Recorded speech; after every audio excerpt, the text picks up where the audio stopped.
Welcome to 1E's Remediation Powerhouse webinar series. Today we will be talking about managing privileged access using the 1E platform. Our speakers today are Faraz Zenedine and myself, Alex Webb. I'm a technical product marketing manager here at 1E, and Faraz is a senior solutions engineer who helps prospective and current customers learn more about how 1E can best fit their needs. Hello, nice to meet you all. During today's webinar, we will be starting with an overview of 1E, then we'll be giving you an introduction to managing privileged access. Frost will then give a demo of how privileged access is managed using the 1E platform, and we'll close things out by covering any questions that you all have, so be sure to send us any questions that you may have in the chat. To introduce 1E, I'll first start with our purpose. At 1E, we reimagine how technology serves people and create new ways for IT to shape the future of work. Our passion for providing a better digital experience is what drives us to build solutions that help our customers work wonders. Let's talk about the value of 1E. 1E helps create a better experience for employees and enterprises. We help ensure an easy and stress-free digital experience that increases employee productivity, loyalty, and satisfaction. We also help them become more secure. We help reduce the risks of security compromises by ensuring devices remain compliant. If a risk is discovered, we can initiate real-time changes to devices to limit the impact. Furthermore, we help organizations stay business aligned. We help employees achieve more and deliver better customer experiences, driving revenue through their activities. 1E also helps manage the costs associated with device support, hardware refresh, and software asset investment. Now let's talk about the management of privileged access. Why should you put time and consideration into this? Well, one key reason is that taking control of access management reduces your organization's security attack surface. This is an important step to take to reduce the risk of attacks. 1E's lightweight, always-on communication and real-time actions empower organizations to maintain a standardized baseline, rapidly respond to critical issues, and ensure that devices are more secure. If your organization follows the principle of least privilege or wants to drive the implementation of this practice, 1E is here to help. There are two modules of the 1E platform that Frost will be using in the demonstration today, and those modules are Endpoint Troubleshooting and Endpoint Automation. Endpoint troubleshooting allows us to inquire about a current situation, collect information on a device, set of devices, or all devices, and take action to resolve any issues that we might find, all in real time. Endpoint automation allows us to drive configuration compliance and collect data even while devices are offline. So Frost will now take over to give you some background and then a demo. So on to you, Frost. Thank you, Alex. So we'll jump to the next slide here, and I'll give you a little bit of background information on where the need for managing privileged access came from. And this won't be a surprise to most of the users on the call today. So again, this information won't be a surprise based on 451's research, Verizon's research for 22 reports on security. Around 18% of organizations already had a data breach in 2022. And that's been increasing from 12% from 2021. So this is on the rise, but a lot of the common reasons for that would be accidental human error, as you can see here as the top potential cause of those threats. So whether that be the use of stolen credentials, phishing, misuse, or simply just human errors, those are some of the most common ways that external actors are able to gain access to your device, propagate throughout the environment.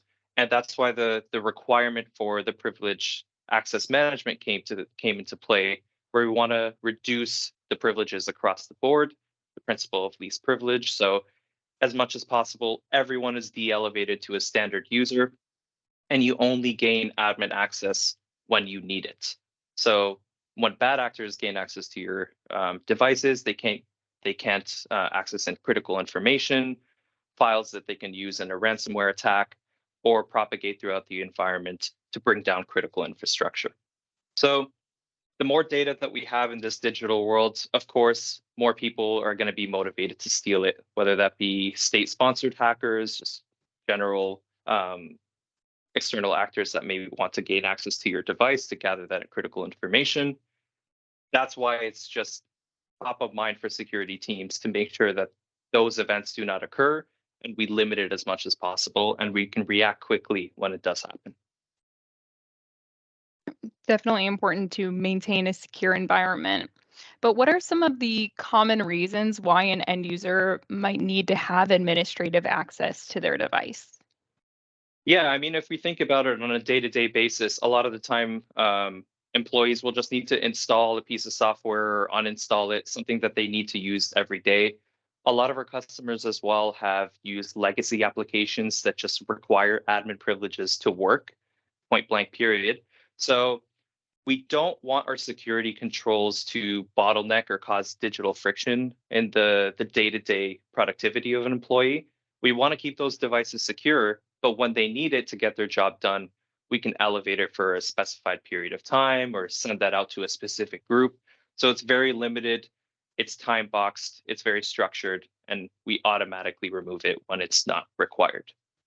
So some of the other reasons would be we'd see app development teams need to gain access to services that are running on a system or change registry keys. There might be those heavy admin users within your environment, that 5 to 10% of them that always require admin privileges. But again, we can lock that down and gain some sort of control over it, as well as provide reporting and visibility into what's going on throughout that time that the device is elevated. Perfect. Awesome. So some of the main functionality that I'll walk through in the demo today is that real-time endpoint management. So if you're familiar with OneE in the past, really our key focus here is providing you real-time access to the information and also being able to control your devices or manage your device configurations in real time as well.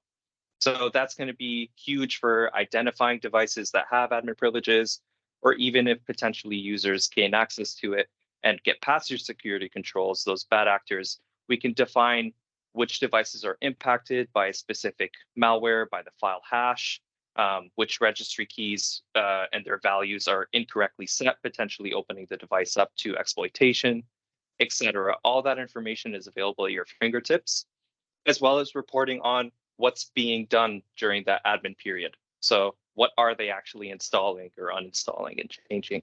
All of that can be retrieved directly from the device. And when the employee requires it, we have multiple options to provide self-service elevation on demand for admin privileges. I'll walk through that in the demonstration to describe it a little bit further, but as well as the automations that are in place to automatically revoke it when that time period expires. So we want to take the hands-off approach as much as possible, ensure that we're eliminating the potential for human error in this workflow, and continuously let these automations monitor the devices, whether they're connected to the internet or not, and make sure that their state is in the configuration that we want it to be. Perfect. So enough showing you slides. Let me actually take over the screen share and we can take a look at what it looks like in the platform. So Alex, let me know when you can see this and we will get it going in terms of the demo. I can see it. Awesome. So I'm going to take on and show you guys an example of how we can do that on-demand admin elevation in the case of an employee that wants to install a critical application or something that they need to do their job day to day.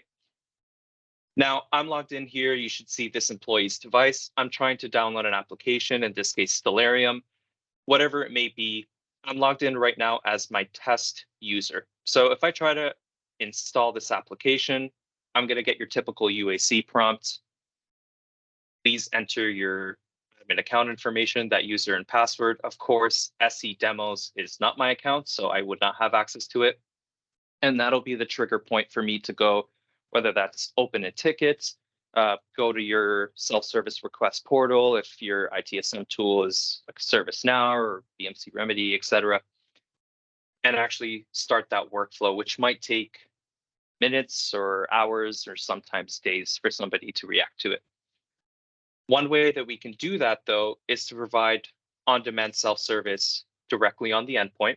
So we can provide the user the option to make me a local admin for 15 minutes in this case. I'll submit it, and then it'll elevate my user account to the administrators group. We can quickly see here, if I open my local users and groups, dive into my administrator account, there's my test user that has been added alongside SE demos. I'll just quickly dismiss this prompt. And now if I try to install this application here, I'll have the option to log into my test user account. So perfect. I can go in, start to install this piece of software, get my job done. And then like we saw before, after that 15 minutes expires, automatically kicked out of the admin group, and I'm not able to take these administrative actions as well. So that's one way we can do it, whether we want to provide a self-service portal directly on the endpoint. But like I mentioned before, you might have workflows through your existing ITSM tools like a ServiceNow. We can tie into those workflows directly. So once those approvals get checked, we can use the APIs that tie directly into 1E, execute the instructions to elevate the user, and we're seamlessly integrating into your existing workflows. So multiple options there. This is just one way to do it that I can show you within a demonstration. The user in this example requested admin access for 15 minutes, but is that customizable? Yeah, definitely. So not only can you customize how it gets interacted with, whether it's on the desktop or your ITSM tools, but the thresholds are all customizable as well. So I can make it 1 minute, I can make it 2 weeks. That's completely dependent on how you would like to manage those groups. But I was speaking about heavy users of admin privileges before, like your development teams. So those users may get different requirements or different thresholds than maybe you and I would. So if we would have access for 5 or 10 minutes, they might have access for a longer period of time. And that's just all managed through what we call management groups. It's basically similar to device collections that you would have in CM. You can group up your devices based on the hardware that they're running, their business units, and all of that could be managed to deploy automations that are custom to each group. Excellent. Very extensible.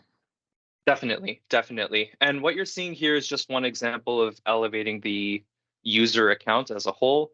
We've had other uses where, like for those legacy applications that require admin privileges, we've had other use cases where we can just elevate a specific window or a specific application only, and everything else is still running as a standard user. So a lot of extensibility here with the 1E platform. This is just showing you the automation side. So I will quickly jump back into the platform here, and we'll actually show how this is all administered and controlled through automation. So I mentioned before, automations are living locally on the device. So what you saw before with me clicking on that self-service action is this rule right here to add the user to the local administrator group, reacting to that request that I put in. But again, we want to automatically manage this in terms of revoking those privileges when that time period expires. And that's exactly what this rule is doing here. So after that 15 minutes expires, I automatically get kicked out of the users group the same way that I was automatically added in, and I won't have that same control anymore. So this is all managed here directly through the automation portal within Endpoint Automation. And we can deploy these instructions out just depending on which groups that we want to deploy it out to. We have full control here. So this can all be assigned, and that is part of my demos. I'll click on that here, assign different groups. Of course, this is assigned to mine, but that can be added or removed depending on the controls that we wanted to have. So just a quick follow-up to the question that we got before, Alex, how this is assigned to different groups. This is how it's all managed here. Great. And just to confirm something that you said earlier, does IT ever have to check back in to ensure that the privilege has been removed?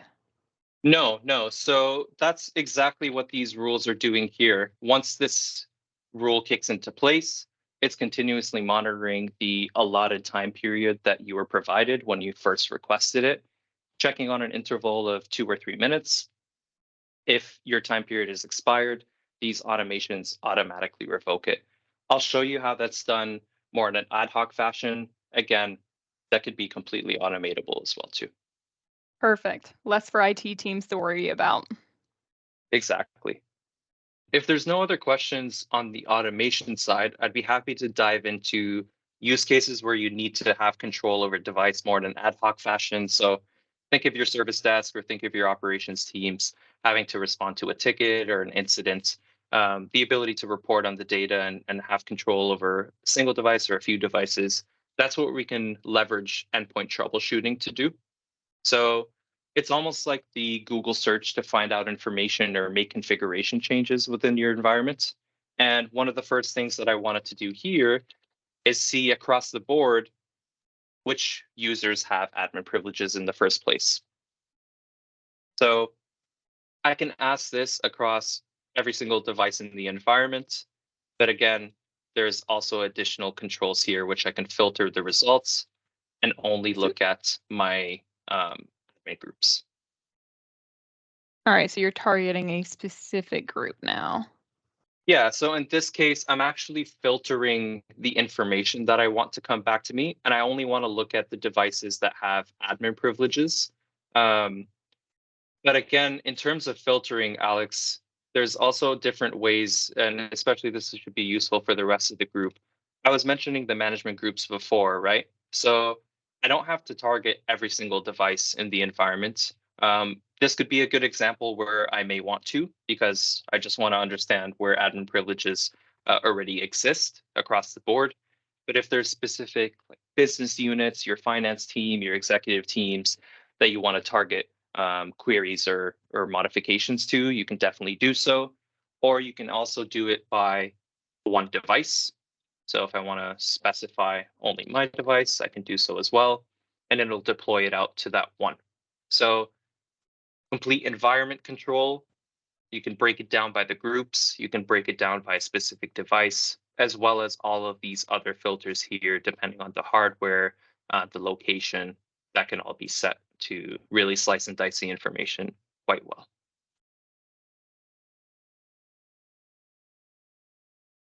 We'll quickly just delete the coverage for my device only, just to show you how quickly we can gather this information across the board. So I'll look at the summary here. I'm going out in real time, not querying a database, I'm querying the endpoints directly, and they're giving me the latest and greatest information about who has admin privileges. So you can see here, within 3 seconds, I got responses from all 28 connected devices. And this is extensible and scales up to hundreds of thousands of devices as well. So on the same level that you're seeing here for a small scale environment, this same real-time functionality scales up to 1.5 million devices.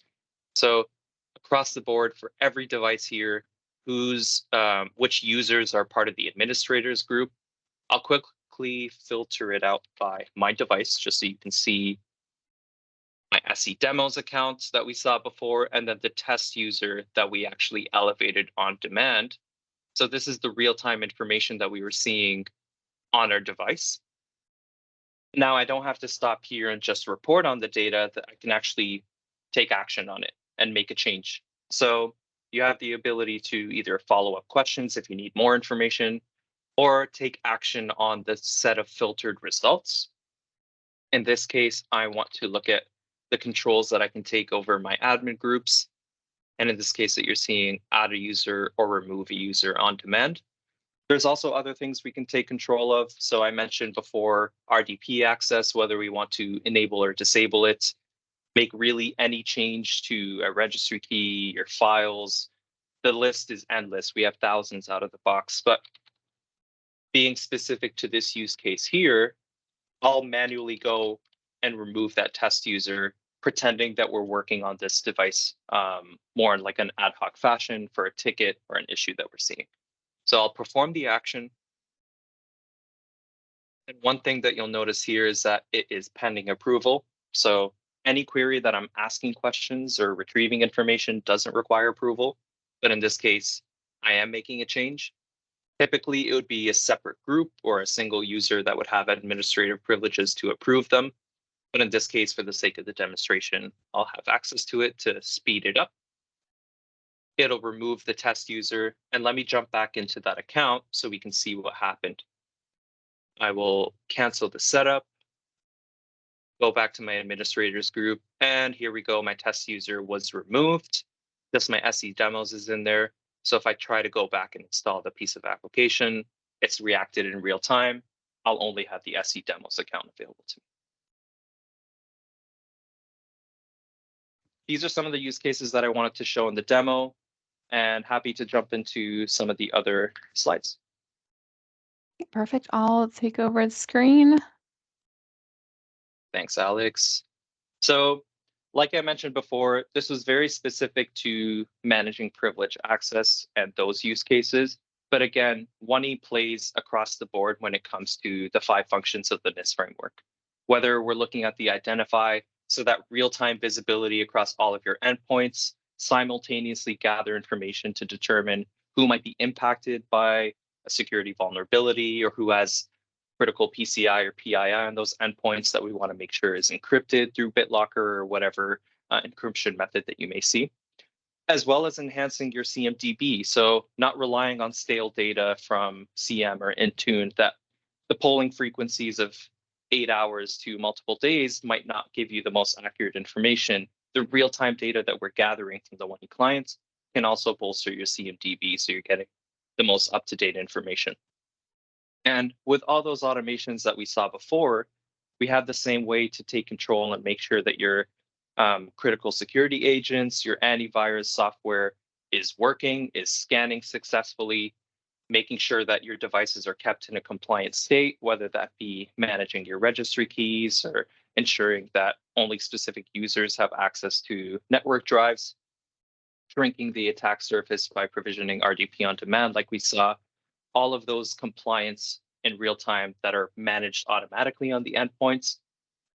Extremely important here that whether the device is online or it's offline disconnected to the network, those automations work in the same way. Doesn't matter if the user is admin privileges already, it'll still take control of the device and revert it back to the desired state. So when we're looking at troubleshooting, responding in real time if a bad actor actually gets past your security controls, that's going to be the huge piece of endpoint troubleshooting, whether that be identifying the issue and then pushing out a simultaneous fix. A lot of the time, if there's not a patch available for 0-day threats, you may need to push out a quarantine instruction to make sure those devices are locked down and disconnected from the network as well. So that's all completely customizable and possible with the 1E platform. The reporting, the real-time functionality, the real-time and automatic control, whether the device is online or offline, that's really the key differentiators here. You're seeing a piece of it with the admin privileges and the control that we can have over device in that case, but that extends to so much more within the security space. A lot of wonderful capabilities within the 1E platform. Definitely. So now some time for Q&A. Ross, what are some of the ways that organizations are currently going about getting admin access for their users? Great question. So some of the ways that we've been seeing based on our customers, it could be a completely manual process. So imagine spreadsheets that you get sent in the morning with a list of users you need to add to the admin group, and then making sure at the end of the day to go back and remove them manually. We see that a lot of the time, as well as customers that are using fully fledged PAM solutions. So those are completely baked. You're managing your privilege access management automatically already. But some of the key extensibility that we can provide with the 1E platform is if those bad actors gain access to your devices and get past those security controls, how do you then react to it in real time within minutes and not hours or potentially days to identify who's impacted, push out the fixes if it's available, or even just quarantine the devices if you still need time to troubleshoot. It's all done at scale simultaneously. So if we need to react to an incident, we're faster than the bad actors can react to it and potentially have a nuclear response. So That's the key differentiation, whether you're still in a manual state where you're managing your privilege access, or you're mature and you're using PAM tools. Still a lot of additional functionality that the 1E platform provides. Yeah, seems tedious to have to do without automation. Yeah, definitely, and that's where a lot of the initial use cases in this demonstration spawn from. For those customers that are still leveraging a manual process, this is a great way to move away and start to automate it away. Excellent. All right, checking the chat now for any additional questions that we might not have already answered. Is this available out of the box? Yes. So, for all of those watching and wondering how to get started with managing access with 1E for current customers, it is available in the 1E Exchange. And for prospective customers, please go to 1e.com and click to schedule a demo. All right, that's it for today. We hope to chat with you all again soon. Thank you for your time spent with us today, and thank you, Faraz, for the wonderful demonstration. For more ways to work wonders with 1E, please visit 1e.com.